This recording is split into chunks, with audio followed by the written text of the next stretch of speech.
My name is Nasima McElroy, and in November of 2017, I paid off $955,533.84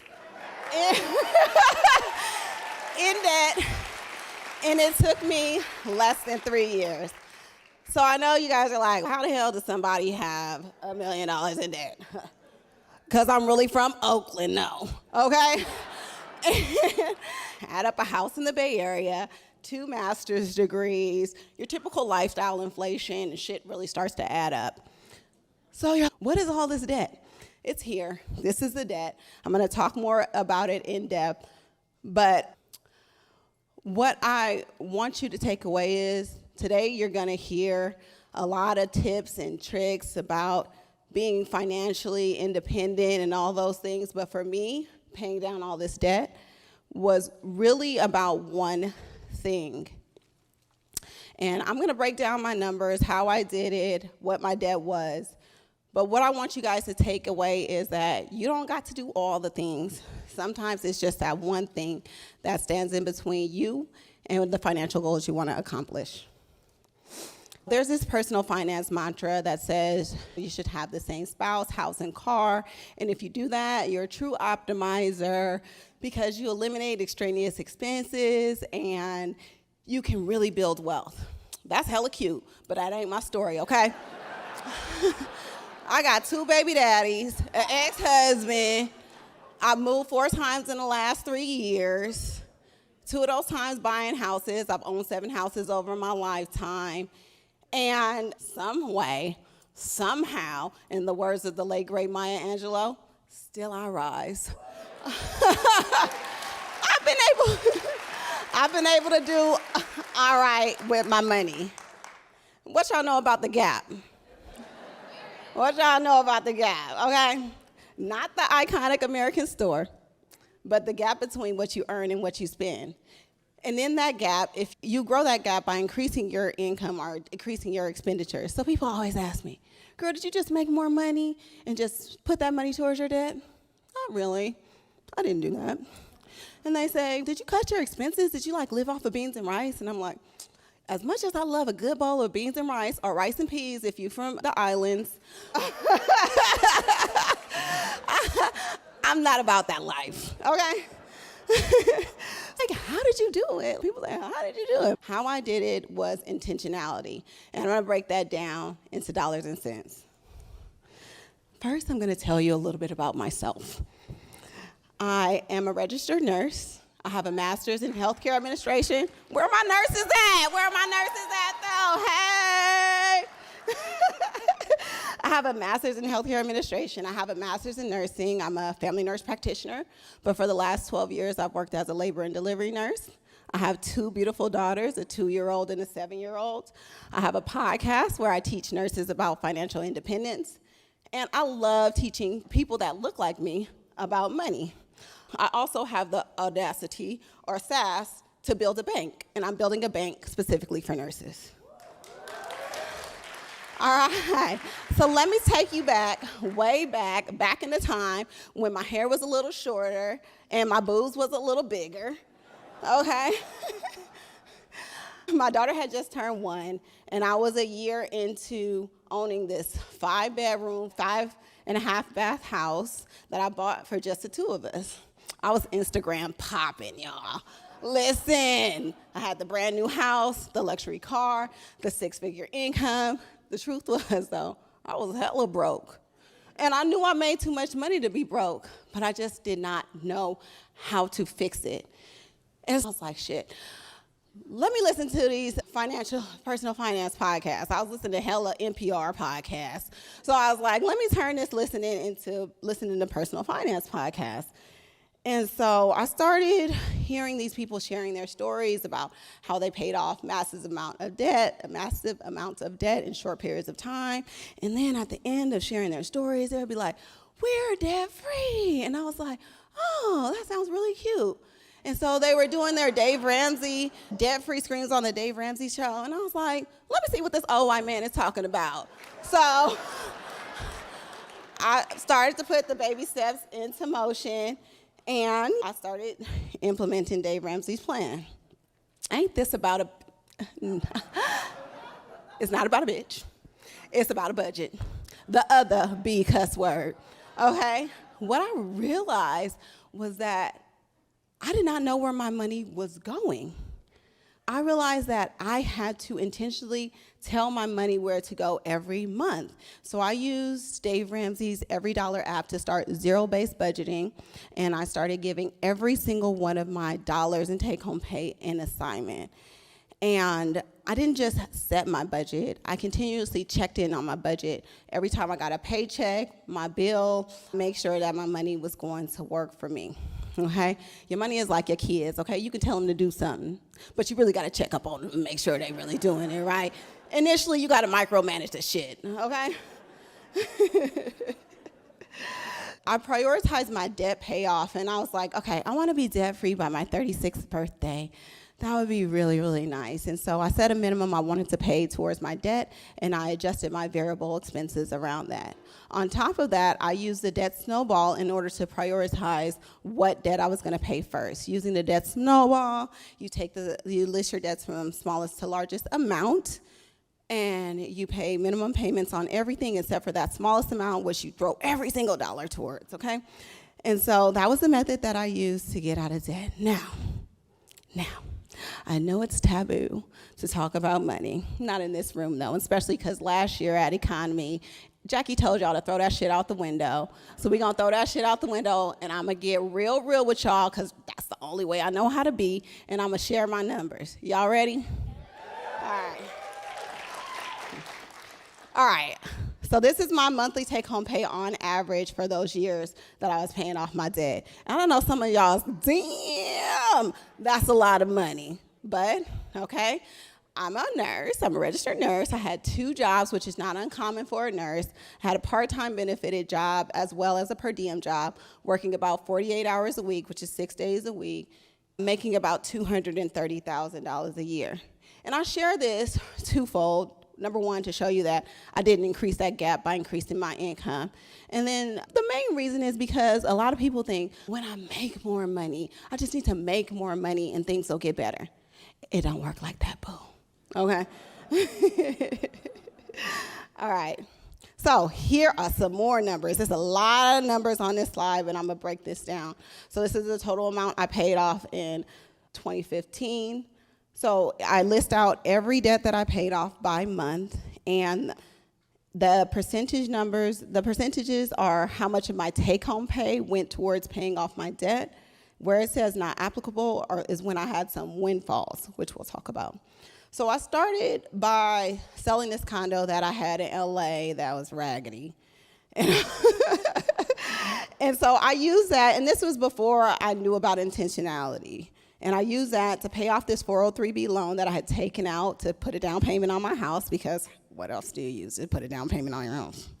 And then I paid off some of my student loans, but at that point I didn't really feel like my student loans were debt. And then I paid off a commuter car that I had. The next month in May is when I discovered Dave Ramsey, and I started following his baby steps. So I took all the rest of the proceeds from that house sale that I had in my savings, took my savings down to just $1,000 and put the rest towards my student loan debt. In June, that commuter car I had just paid off got totaled because somebody T-boned me on my drive into work. And so instead of buying another car, I just used the payoff for that to put towards my loans. In August, I got married. Yay, that was real cute. Not really, because he was cute, but it wasn't cute.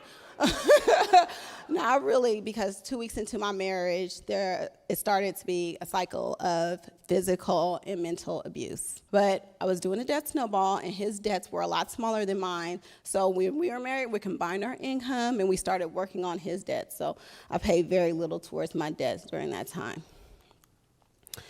In January of 2016, because of the abuse in the marriage, a parole violation that my husband had landed him in jail. We were still married, so I continued to chip away at our debt. And in February, all his debt was paid off, and so I could focus on my student loans. Another thing that happened in 2016, being a good Dave Ramsey follower, I stopped contributing to my retirement account, my pre-tax retirement account, because I was paying off debt. That's what you're supposed to do. And in April, I didn't pay too much towards my debt because I had to pay for my husband's lawyer fees so he can get out of jail by my daughter's 2nd birthday, only to go back to jail in May for violating another woman. In July, I decided that I was going to file for divorce. Now, thank you. This was just a month shy of being married for a year. And I've just glazed over the things that happened in my marriage, and you're probably already like, why did it take you so long to get a divorce? You guys, it's really a hard decision, and you should Google why women don't leave, and you'll see it's some deep shit. So I'm sharing this because I continued on this journey in spite of. Okay? A lot of people think when they hear this grand number that my life must have been so dandy during this time, and it was hell. But I prevailed because that intentionality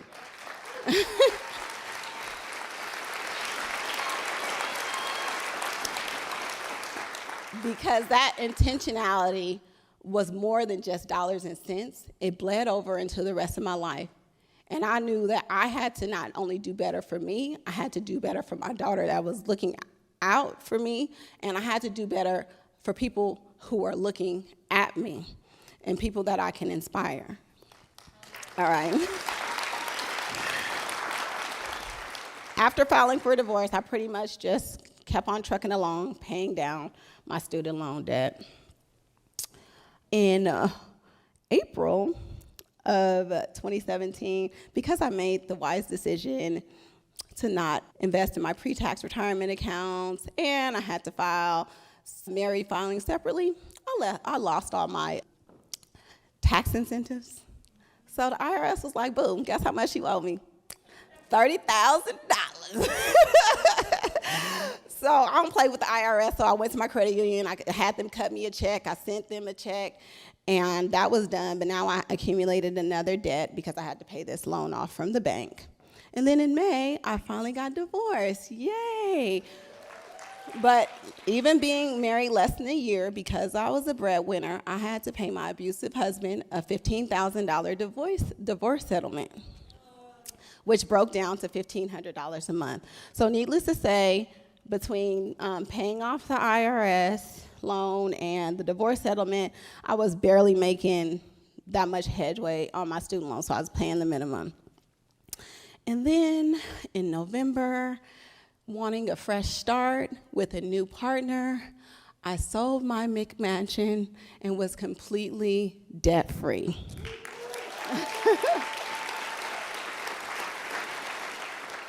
I announced this to my community in December of 2017. And this is a community that I had built in 2016. Initially, I started sharing my story of paying off debt, showing how much I paid off every month. And I was just doing this for my friends to inspire them. But then people started picking up on it, and I started getting featured on podcasts and on publications throughout the world.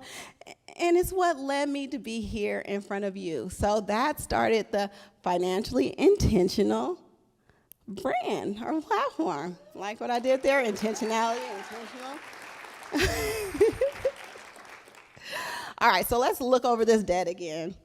So I paid off my husband's braces, his collections, divorce settlement, the 403B loan that I took out to pay for the McMansion, the commuter car, his Mitsubishi, the IRS debt, the condo that I sold in LA, my student loans, and my house. I wanted to just show you my debt payoff minus the house so you can see that without the house, I still paid off a good chunk of money. And again, I share these numbers to share with you that I did all of this in spite of all the reasons why I could have gave up and stopped. That intentionality, that one thing, showed me what was possible for me. And so I kept on going. All right, I do have to acknowledge, of course, just like anyone else, I did have some windfalls along the way. But before the intentionality, I didn't know where to put it. Just like that last tax refund you got. Yes, you boo. It just disappears if you don't have a place to put it. All right, and just recently, I realized that I didn't even do it right. Okay, maybe paying off my student loan so fast wasn't the best way to go. Travis Hornsby spoke at the last economy, and he sat me down and he said, Nasima, you made an $80,000 mistake. You should have stayed in your public service loan forgiveness program, max out your pre-tax retirement, and if you would have done that, you would have had an extra $80,000 along this way. And I probably wouldn't even have to pay that fucking $30,000 IRS bill either. So this $80,000 mistake was more like a $130,000 mistake. And I say this to say, and I can do it. I can fuck it all up along the way. And I was still able to pay off $1 million in debt. So can you. It may also surprise you that I didn't discover the fire community until after I paid off my debt. And I was like, oh, what's next? And then I discovered the fire community. Jamila Soufran had became my friend, my homegirl, along the way of paying off my debt. She introduced me to the Choose FI podcast, and then I got introduced to this whole world of people that now became my circle of influence, just like Diana said, like this room should be. They showed me what was possible for me. What you mean I ain't got to work the rest of my life? What? Like, oh, that sounds real good. So it just opened up all the options that I had. And I just don't know where I would be right now without this community. Here's how it started. Short hair, bigger boobs. I got another baby along the way. But you guys, in 2007, there was a study that showed that Black women at their peak in their highest earning years, average net worth was $5. Okay? Now, you can look at this picture and hear my story and see how a well-educated, highly compensated person can fall into that category. Okay? Like I said, I made a lot of mistakes along the way. My journey was not easy, but through this journey, I have paid off debt, I have invested, I still have debt, woo! But a lot of my assets now are in my retirement accounts in my house. My kids are set. They each have $100,000. They each have enough in their 529s that they'll have $100,000 each when they go to college. They have their own brokerage accounts, which they compete in to see who's earning the highest returns. And if you don't think a 2-year-old can be competitive, let me tell you, baby, she is. Don't play with her money, okay? And guess what? She is winning, okay? So here's my lessons along the way. Personal finance is personal. Paula Pant will come up here and tell you that zero-based budgets are hella stupid. Take what you need and leave the rest, okay? Dave Ramsey is cool and all, but he didn't fit what I needed, okay? Fuck the latte factor, okay? I like Teslas. I like Pelotons, okay? Do you, boo, but just know what that's gonna cost you, okay? During my journey, like I said, I don't do the beans and rice. It was super important for me to take my daughter to Disneyland every other month. That's what brought me joy, and that's what made this journey attainable for me, okay? Some of the things that you have to learn is that cutting out lattes is cool, but what you should really be decreasing is your two biggest expenses, which is your housing and your transportation costs. So I use house hacking and Turo to decrease my cost along those lines. Don't be like me and pick a man that's real cute but real fucked up, because he'll fuck up your money. So picking the wrong partner can be hella expensive. I mean, like, picking the right partner is great and you can exponentially meet your goal. There is a lot to say about that same house, spouse, car thing. There is a lot of merit in that. So choose wisely. And don't let debt stop you from paying off, from investing. Capital gains. Compound interest is a beautiful, beautiful thing. So invest as much as you can, as early as you can. It's a marathon mindset. It may take you more than 3 years. Believe me, when I was on this journey, I didn't even think I thought it was going to be forever. It wasn't until I was finished that I looked back and seen that it took me only 3 years. And then remember to share your story. Representation matters. Personal finance has traditionally been really homogenous, and we need more people out here that can crip walk onto the stage and pop their collars and throw up the West. We need that. We need that representation. So if that's you, share your story. All right, so my FIRE number is probably closer to a couple million, but honestly, I'll probably never RE or retire early because I love what I do. I love being a nurse, and I have so much more potential to explore in nursing. Who the fuck thought a nurse could start a bank?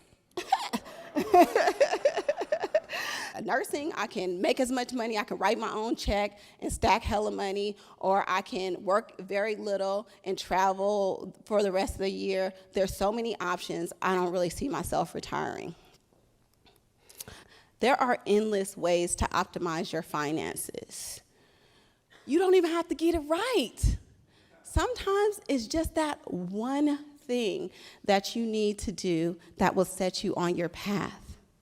My question to you is, what's your one thing? Thanks, y'all.